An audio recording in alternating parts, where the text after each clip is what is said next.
과제라고 생각을 해요. 유시민 작가가 제기했던 중요한 문제 중에 하나가 인사 문제 아니겠습니까? 인사 문제에서 과거에 뭐 문재인 대통령을 비난했던 이력 있는 분이 뭐 인사에 이제 주요 보직을 간다거나 아니면 또 최근에 논란이 됐던 이병태 교수 같은 막말 발언 같은 문제, 이런 사람들까지 함께하는 게 과연 통합이? 저도 그런 부분이 좀 아쉽습니다. 사실은 검증을 좀 더 철저히 했었어야 될 거고요. 통합의 대상은 보다 그 보수 진영도 올 수 있기 때문에 그렇게 제한되고 검증돼서 들어오는데 적어도 공직의 위치에 가려면 최소한의 균형은 필요하다. 그런 것에서 좀 놓친 부분이 있지 않나 하는 아쉬움이 있습니다. 예, 이건 어떻게 보십니까? 정원호를 이 대통령이, 그러니까 그 유시민 작가 발언을 그대로 읽어드리면 이 대통령이 SNS에 정원호를 띄워서 서울시장 민주당 후보 경선을 불공정하게 만들었다. 대통령이 밀었다. 그건 대통령이 하면 안 된다. 경기도지사 경선에서도 어떤 후보가 명픽이라고 뛰어다녔는데 청와대에서 아무런 조치를 하지 않았다. 조정식 의원이 국회의장 도전할 거란 거 다들 알고 있었는데 그 사람을 정무특보를 시켰다. 국회의장으로 명픽을 넣었다. 당대표도 명픽을 넣었다. 대통령이 직접 나서서 정청래는 나오지 말라고 안 했을 따름이지 여러 차례 덕담 차원이 넘어서는 국무총리 띄우기를 했다. 이런 등등의 이제 이야기를 했습니다. 어떻게 들으셨어요? 그렇게 보면 제가 그 피해자 중에 한 사람일 수 있죠. 근데 어쨌든 대통령은 이제 성남시장 경기도지사를 해서 행정 성과에 대해서 상당히 중시해요. 실용의 관점에서도 그렇고. 그런데 정원호 구청장이 상당한 행정 성과를 거두고 또 그 주민들의 많은 행정 만족도를 구정 만족도를 얻었다. 이것을 대통령의 개인적 소회로 이렇게 표현을 했어요. 근데 그게 이제 바로 영향을 미쳐서 명픽이다 이렇게 이제 표현하니까 사실은 그 부분은 좀 논란의 소지가 있을 것 같아요. 그렇게 보는 사람도 있고 보지 않는 사람도 있고 한편으로 또 어떤 경우에는 대통령과의 인연을 지나치게 강조해서 대통령의 명픽인 것처럼 또 포장하는 경우도 있고 이게 자기 정치 차원에서 겹쳐 있다고 보거든요. 저는 그 이런 부분은 그 대통령이 행정 성과를 개인적인 소회를 통해서 밝힌 것 그것과 그것이 선거에 개입했다고 하는 것 애매한 지점에 정치는 늘 놓여 있을 수 있다고 생각을 하고요. 그게 성공했으면 아주 잘 됐을 텐데 안 됐으면 또 온갖 비난의 대상이 되는 거거든요. 꼭 결과론적인 해석 같기도 해요. 자, 그 이번 전당대회 김민석 후보의 종합 상황실장을 맡으셨습니다. 그러니까 어쨌든 김민석 캠프의 그 상황 전체 컨트롤 타워다 이렇게 볼 수 있을 것 같은데요. 이번 선거에서 그 어떤 때보다 혐오라고까지 표현해야 될지 모르겠지만 파묘 대전이 좀 되고 있습니다. 뭐 네거티브 하지 않겠다. 최근에 이제 그런 선언도 하셨는데요. 이렇게까지 과열되는 것은 올바른 겁니까? 사실 저는 종합상황실장이라는 일부 보도가 있었지만 우리 그런 건 없습니다. 아 그래요? 언론만 이렇게 쓰고 있는 겁니까? 그리고 그 아직 지금 캠프가 뭐 크게 꾸려져 갖고 뭔가 다양하게 다 대응하고 그러는 게 아니고요. 그저 민주당을 걱정하고 그러는 의원들이 각자의 영역에서 도울 수 있는 부분을 돕는 거고 저도 그런 의미에서 김민석 후보가 민주당의 지금 차기 대안이 돼야 된다는 생각을 갖고 돕고 있거든요. 그런데 그게 의원님이 보시기에 왜 김민석입니까?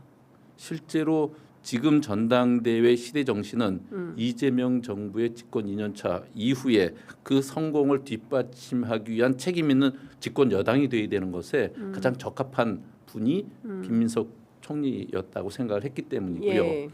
그동안 이제 1년 동안 정부하고 그 호흡을 맞춰서 정부 안에서 잘 소리 소문 크게 잡음 나지 않게 잘 이끌어 오셨고 그리고 많은 개혁 과제들도 감당해 오셨거든요.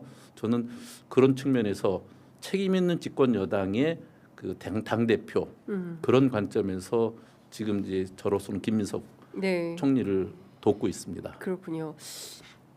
자, 이거는 어떻게 보십니까? 아까 그 의원님께서는 일단 조국혁신당까지 통합을 해야 된다라는 말씀을 좀 주셨는데 그 어제 김민석 후보 같은 경우에는 그 연대 합당과 관련해서 일단은 민주당원들의 찬성, 그리고 조국혁신당 당원들의 찬성, 그리고 민주당 당명과 정체성의 유지, 이 세 가지 조건이 모두 충족되면 합당할 수 있고, 이 셋 가운데 하나라도 맞지 않으면 그냥 연대의 대상으로 가야 된다, 이런 입장인 거거든요.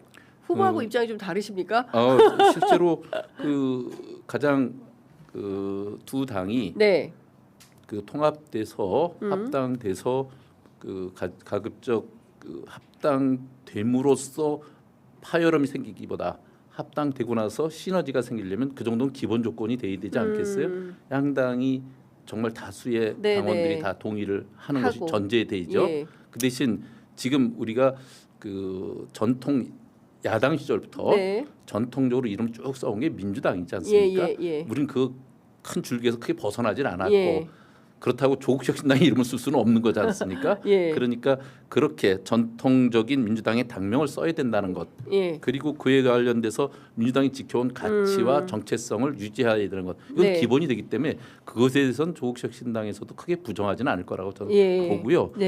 본격적인 논의를 하게 되면 이런 부분에 대해서 사실은 좀 더 열린 마음으로 서로 그 협의를 하다 보면 저는 방법은 충분히 찾아질 수 있다는 생각을 합니다.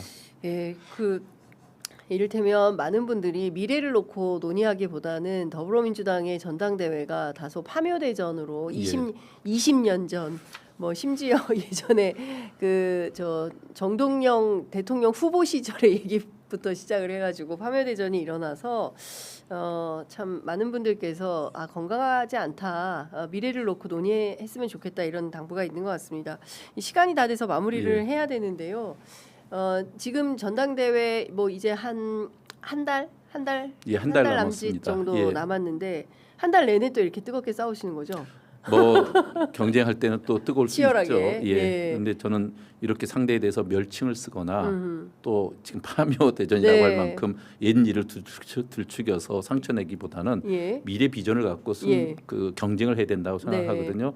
어제 이제 김민석 후보는 4대 혁신 플랜을 발표했어요. 그래서 앞으로는 이런 그 인물을 중심으로 한 경쟁, 이를테면 감정 싸움에서 민주당이 미래로 그 전당대회의 그 핵심 이슈들을 그렇게 갖고 가야 되지 않나 하는 생각이 들어서 그것이 어제 얘기했던 그 청년 혁신, 통합 혁신, 당원 주권 혁신, 그리고 시스템 공천 혁신, 이런 것을 통해서 집권 여당으로서 혁신을 통해서 정부 정책을, 이재명 정부의 그 성공적 그 집권의 플랜들을 완성해 가는 것, 이것에 전당대회가 초점이 모아줬으면 좋겠어요. 알겠습니다.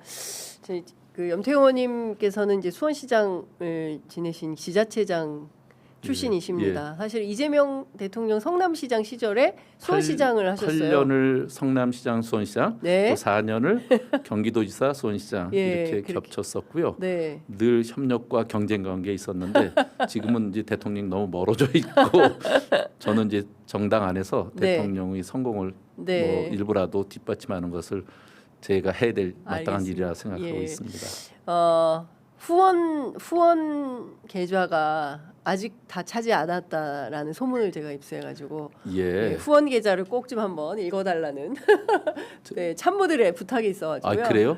저는 그런 거부터 민망해서 안 했는데 저기 성남시장, 수원시장일 때 시장 더비라고 성남 FC와 수원 FC의 1차전 경기 때 일부 리그에서 처음 만났을 때 아주 뜨거웠거든요. 그때 사진을 넣었네.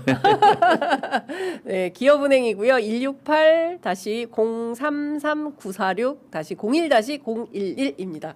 여러분들 많은 후원 부탁드리겠습니다. 장인 선생님 고맙습니다. 저런 배송해주고.